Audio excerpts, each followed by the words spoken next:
ਅੱਜ ਦੇ ਇਸ ਟੌਪਿਕ ਦੇ ਵਿੱਚ ਤੁਸੀਂ ਦੇਖਾਂਗੇ ਟੌਪਿਕ ਦਾ ਜਿਵੇਂ ਕਿ ਨੇਮ ਹੈ ਸਵਰਾਜ ਇਨ ਦਾ ਪਲਾਂਟੇਸ਼ਨਸ ਕਿ ਪਲਾਂਟੇਸ਼ਨ ਜਿਹੜੇ ਵੱਡੇ ਵੱਡੇ ਬਾਗ ਸੀਗੇ। ਪਲਾਂਟੇਸ਼ਨ ਮੀਨਸ ਕਿ ਵੱਡੇ ਵੱਡੇ ਜਿਹੜੇ ਬਾਗ ਸੀਗੇ ਜਿਨ੍ਹਾਂ ਦੇ ਵਿੱਚ ਕਲਟੀਵੇਸ਼ਨ ਕੀਤੀ ਜਾਂਦੀ ਸੀ, ਜਿਵੇਂ ਚਾਹ ਜਾਂ ਕੌਫੀ ਦੀ। ਟੀ ਪਲਾਂਟੇਸ਼ਨਸ ਆਪਾਂ ਸੁਣਿਆ ਹੋਏ ਨੇ, ਕੌਫੀ ਪਲਾਂਟੇਸ਼ਨਸ ਜਾਂ ਇੰਡੀਕੋ ਪਲਾਂਟੇਸ਼ਨਸ। ਸੋ ਜਿਹੜੇ ਵੱਡੇ ਵੱਡੇ ਬਾਗ ਸੀਗੇ ਇਹਨਾਂ ਦੇ ਵਿੱਚ ਜਿਹੜੇ ਕੰਮ ਕਰਨ ਵਾਲੇ ਵਰਕਰ ਸੀਗੇ ਉਹਨਾਂ ਵਾਸਤੇ ਸਵਰਾਜ ਦਾ ਮਤਲਬ ਕੀ ਸੀਗਾ ਅਸੀਂ ਦੇਖਾਂਗੇ। ਔਰ ਨੋਨ ਕੋਆਪਰੇਸ਼ਨ ਮੂਵਮੈਂਟ ਦੇ ਵਿੱਚ ਜਦੋਂ ਸਵਰਾਜ ਦੀ ਗੱਲ ਕੀਤੀ ਗਈ ਕਿ ਇਹ ਸਵਰਾਜ ਵਾਸਤੇ ਮੂਵਮੈਂਟ ਲੜੀ ਜਾ ਰਹੀ ਹੈ। ਸਵਰਾਜ ਦਾ ਮਤਲਬ ਚਾਹੇ ਕਿ ਕਾਂਗਰਸ ਤਾਂ ਇਹ ਸੋਚਦੀ ਸੀ ਕਿ ਸਵਰਾਜ ਦਾ ਮਤਲਬ ਸੈਲਫ ਰੂਲ ਹੈ, ਹਿੰਦੁਸਤਾਨੀਆਂ ਦਾ ਆਪਣਾ ਰਾਜ ਹੈ, ਲੇਕਿਨ ਸਵਰਾਜ ਦਾ ਸਹੀ ਮੀਨਿੰਗ ਲੋਕਾਂ ਨੂੰ ਪੂਰੀ ਤਰ੍ਹਾਂ ਸਮਝਾਇਆ ਨਹੀਂ ਸੀ ਜਾ ਸਕਿਆ। ਸੋ ਪਲਾਂਟੇਸ਼ਨ ਵਰਕਰਸ ਜਿਹੜੇ ਸੀਗੇ ਉਹਨਾਂ ਵਾਸਤੇ ਸਵਰਾਜ ਦਾ ਕੀ ਮਤਲਬ ਸੀਗਾ ਅਸੀਂ ਦੇਖਾਂਗੇ ਔਰ ਉਹਨਾਂ ਨੇ ਕੀ ਆਪਣਾ ਯੋਗਦਾਨ ਦਿੱਤਾ ਮੂਵਮੈਂਟ ਦੇ ਵਿੱਚ। The workers too had their own understanding of Mahatma Gandhi and the notion of Swaraj। ਜਿਹੜੇ ਵਰਕਰ ਸੀਗੇ ਪਲਾਂਟੇਸ਼ਨ ਵਰਕਰ ਉਹਨਾਂ ਵਾਸਤੇ ਮਹਾਤਮਾ ਗਾਂਧੀ ਔਰ ਸਵਰਾਜ ਦਾ ਮਤਲਬ ਥੋੜ੍ਹਾ ਡਿਫਰੈਂਟ ਸੀ। ਜਿਹੜੇ ਪਲਾਂਟੇਸ਼ਨ ਵਰਕਰ ਸੀਗੇ, ਜਿਹੜੇ ਬਾਗਾਂ ਦੇ ਵਿੱਚ ਕੰਮ ਕਰਨ ਵਾਲੇ ਵਰਕਰ ਸੀਗੇ, ਖਾਸ ਕਰ ਅਸਾਮ ਦੇ ਵਿੱਚ, ਉਹਨਾਂ ਵਾਸਤੇ ਫਰੀਡਮ ਦਾ ਮਤਲਬ ਸੀਗਾ right to move freely in and out of the confined spaces in which they were ਇਨਕਲੋਜ਼ਡ। ਜਿਹੜੀ ਜਗ੍ਹਾ ਦੇ ਉੱਪਰ ਉਹ ਕੰਮ ਕਰ ਰਹੇ ਸੀਗੇ ਉੱਥੇ ਆਜ਼ਾਦੀ ਦੇ ਨਾਲ ਘੁੰਮਣਾ ਉਹਨਾਂ ਵਾਸਤੇ ਜਿਹੜਾ ਸੀਗਾ ਆਜ਼ਾਦੀ ਸੀਗੀ। ਉਹ ਚਾਹੁੰਦੇ ਸੀਗੇ ਕਿ ਸਾਨੂੰ ਆਜ਼ਾਦੀ ਹੋਏ, ਜਦ ਚਾਹੀਏ ਅਸੀਂ ਪਿੰਡ ਜਾ ਸਕੀਏ ਪਲਾਂਟੇਸ਼ਨ ਤੋਂ, ਔਰ ਜਦੋਂ ਚਾਹੇ ਅਸੀਂ ਵਾਪਸ ਆ ਕੇ ਕੰਮ 'ਤੇ ਲੱਗ ਸਕੀਏ। ਇਹੀ ਉਹਨਾਂ ਵਾਸਤੇ ਆਜ਼ਾਦੀ ਸੀ। ਉਹਨਾਂ ਵਾਸਤੇ ਹਿੰਦੁਸਤਾਨ ਦੀ ਆਜ਼ਾਦੀ ਦਾ ਕੋਈ ਮਤਲਬ ਨਹੀਂ ਸੀ ਉਸ ਟਾਈਮ 'ਤੇ। It meant retaining a link with the village from which they had ਕਮ। ਉਹਨਾਂ ਵਾਸਤੇ ਆਜ਼ਾਦੀ ਸੀ ਕਿ ਉਹਨਾਂ ਦਾ ਜਿਹੜਾ ਲਿੰਕ ਹੈ ਉਹ ਪਿੰਡ ਦੇ ਨਾਲ ਬਣਿਆ ਰਹੇ। ਜਦ ਮਰਜ਼ੀ ਹੋਏ ਉਹ ਪਿੰਡ ਚਲੇ ਜਾਣ, ਜਦ ਮਰਜ਼ੀ ਹੋਏ ਵਾਪਸ ਆ ਕੇ ਪਲਾਂਟੇਸ਼ਨ ਵਿੱਚ ਕੰਮ ਕਰ ਸਕਣ। ਇਹੀ ਉਹਨਾਂ ਵਾਸਤੇ ਆਜ਼ਾਦੀ ਤੇ ਸਵਰਾਜ ਸੀ।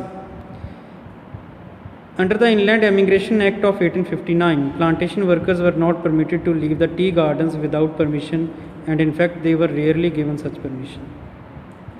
1859 ਦੇ ਵਿੱਚ ਇੱਕ ਐਕਟ ਪਾਸ ਕੀਤਾ ਸੀ ਅੰਗਰੇਜ਼ ਸਰਕਾਰ ਨੇ, ਇਨਲੈਂਡ ਐਮੀਗ੍ਰੇਸ਼ਨ ਐਕਟ। ਉਸ ਐਕਟ ਦੇ ਅਕੋਰਡਿੰਗ ਪਲਾਂਟੇਸ਼ਨਸ ਦੇ ਵਿੱਚ ਕੰਮ ਕਰਨ ਵਾਲੇ ਜਿਹੜੇ ਵਰਕਰ ਸੀਗੇ ਉਹ ਬਿਨਾਂ ਪਰਮਿਸ਼ਨ ਦੇ ਟੀ ਗਾਰਡਨਸ ਨੂੰ ਛੱਡ ਕੇ ਨਹੀਂ ਸੀ ਜਾ ਸਕਦੇ।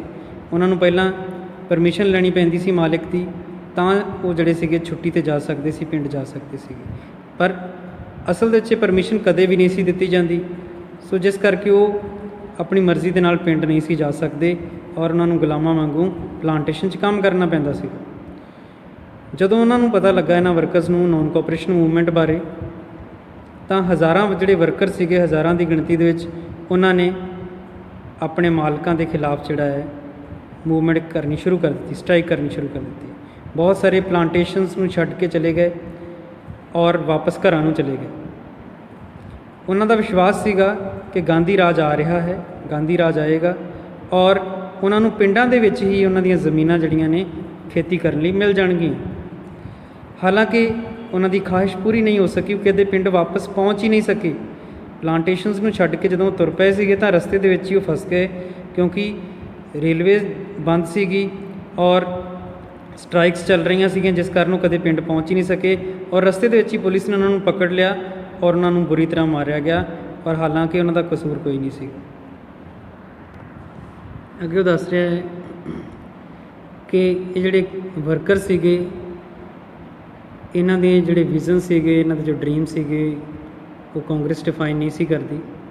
ਜਿਹੜੇ ਵਰਕਰ ਸੀਗੇ ਉਹਨਾਂ ਵਾਸਤੇ ਸਵਰਾਜ ਵੀ ਕੁਛ ਵੱਖਰੀ ਚੀਜ਼ ਸੀਗੀ।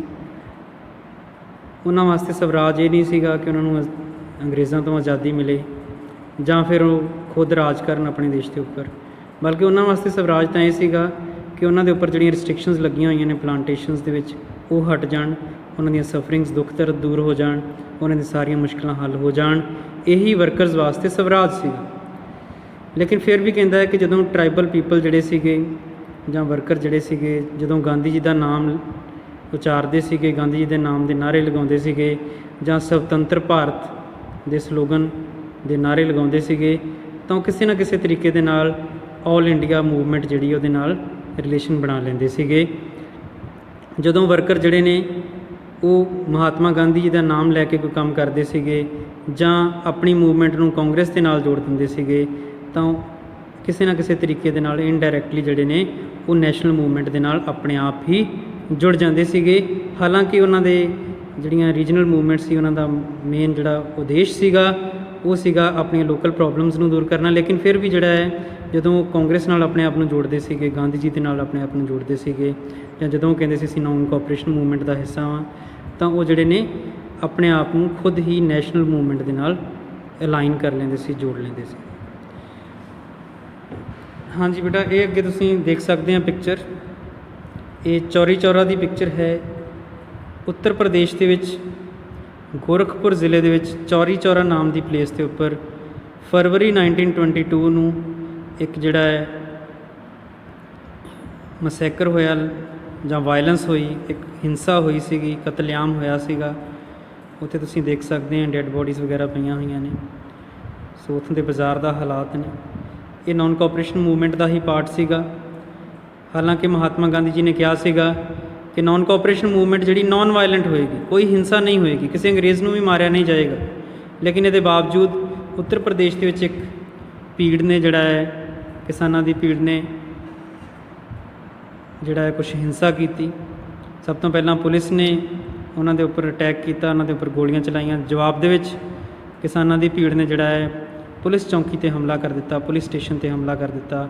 ਔਰ ਉਸ ਪੁਲਿਸ ਸਟੇਸ਼ਨ ਦੇ ਵਿੱਚ 22 ਜਿਹੜੇ ਸੀਗੇ ਪਰਸਨ ਉਹ ਜਿੰਦਾ ਜਲ ਗਏ। ਉਹਨਾਂ ਦੇ ਵਿੱਚ ਜਿੰਨੇ ਵੀ ਜੀਵ ਇਨਸਾਨ ਜਲੇ ਉਹ ਸਾਰੇ ਹਿੰਦੁਸਤਾਨੀ ਪੁਲਿਸ ਕਾਂਸਟੇਬਲ ਸੀਗੇ, ਪਲੱਸ ਕੁਛ ਉੱਥੇ ਚਪੜਾਸੀ ਸੀ, ਉਹ ਵੀ ਹਿੰਦੁਸਤਾਨੀ ਸੀਗੇ। ਸਾਰੇ ਜਿੰਦਾ ਜਲ ਗਏ ਅੰਦਰ। ਗਾਂਧੀ ਜੀ ਨੂੰ ਜਦੋਂ ਇਸ ਚੀਜ਼ ਦਾ ਪਤਾ ਲੱਗਾ ਤਾਂ ਬਹੁਤ ਦੁਖੀ ਹੋਏ। ਤਾਂ ਉਹੀ ਇਹ ਚੀਜ਼ ਦਿਖਾਈ ਗਈ ਹੈ। ਇਹਦਾ ਚੌਰਾ ਚੌਰੀ ਗੋਰਖਪੁਰ ਦੇ ਵਿੱਚ ਹੈ, ਉੱਤਰ ਪ੍ਰਦੇਸ਼ ਦੇ ਵਿੱਚ। ਉੱਥੇ ਪਹਿਲਾਂ ਇੱਕ ਸ਼ਾਂਤਮਈ ਡੈਮੋਨਸਟ੍ਰੇਸ਼ਨ ਧਰਨਾ ਹੋ ਰਿਹਾ ਸੀ ਬਾਜ਼ਾਰ ਦੇ ਵਿੱਚ। ਅਚਾਨਕ ਉੱਥੇ ਜਿਹੜਾ ਹੈ ਵਾਇਲੈਂਟ ਕਲੈਸ਼ ਹੋ ਗਿਆ ਲੋਕਾਂ ਦਾ ਪੁਲਿਸ ਦੇ ਨਾਲ। ਪੁਲਿਸ ਔਰ ਲੋਕਾਂ ਦੀ ਆਪਸ 'ਚ ਝੜਪ ਹੋ ਗਈ। ਔਰ ਇਸ ਤੋਂ ਬਾਅਦ ਕੀ ਹੋਇਆ ਕਿ ਪੁਲਿਸ ਨੇ ਗੋਲੀਆਂ ਚਲਾਈਆਂ। ਜਵਾਬ ਦੇ ਵਿੱਚ ਉੱਥੋਂ ਦੇ ਲੋਕਾਂ ਨੇ ਪੁਲਿਸ ਸਟੇਸ਼ਨ ਦੇ ਉੱਪਰ ਹਮਲਾ ਕਰ ਦਿੱਤਾ। ਪੁਲਿਸ ਸਟੇਸ਼ਨ ਦੇ ਵਿੱਚ ਜਿਵੇਂ ਮੈਂ ਦੱਸਿਆ ਹੈ ਕਿ 22 ਪੁਲਿਸ ਵਾਲੇ ਜਿਹੜੇ ਨੇ ਉਹਨਾਂ ਨੂੰ ਜਿੰਦਾ ਜਲਾ ਦਿੱਤਾ ਗਿਆ। ਔਰ ਇਸ ਤੋਂ ਬਾਅਦ ਜਦੋਂ ਗਾਂਧੀ ਜੀ ਨੂੰ ਇਸ ਚੀਜ਼ ਦਾ ਪਤਾ ਲੱਗਾ, ਇਸ ਘਟਨਾ ਬਾਰੇ ਪਤਾ ਲੱਗਾ, Mahatma Gandhi called a halt to the non cooperation movement. Gandhi ji ਨੇ ਤੁਰੰਤ ਜਿਹੜਾ ਹੈ ਨੌਨ ਕੋਆਪਰੇਸ਼ਨ ਮੂਵਮੈਂਟ ਬੰਦ ਕਰ ਦਿੱਤੀ। ਔਰ ਕਿਉਂਕਿ ਗਾਂਧੀ ਦਾ ਕਹਿਣਾ ਸੀਗਾ ਕਿ ਮੈਂ ਬਿਲਕੁਲ ਬਰਦਾਸ਼ਤ ਨਹੀਂ ਕਰ ਸਕਦਾ ਕਿ ਮੇਰੀ ਮੂਵਮੈਂਟ ਦੇ ਵਿੱਚ ਕੋਈ ਹਿੰਸਾ ਹੋਵੇ। ਸੋ ਗਾਂਧੀ ਜੀ ਨੇ ਚੌਰਾ ਚੌਰੀ ਇੰਸੀਡੈਂਟ ਤੋਂ ਬਾਅਦ ਤੁਰੰਤ ਹੀ ਨੌਨ ਕੋਆਪਰੇਸ਼ਨ ਮੂਵਮੈਂਟ ਵਾਪਸ ਲੈ ਲਈ। ਕਾਫੀ ਇੰਪੋਰਟੈਂਟ ਕੁਐਸਚਨ ਹੈ, 1 ਮਾਰਕ ਦੇ ਵਿੱਚ ਆ ਸਕਦਾ ਹੈ ਕਿ ਗਾਂਧੀ ਜੀ ਨੇ ਨੌਨ ਕੋਆਪਰੇਸ਼ਨ ਮੂਵਮੈਂਟ ਅਚਾਨਕ ਵਾਪਸ ਕਿਉਂ ਲਈ ਸੀ? Due to the incident of Chaura Chauri in 1922। Thank you.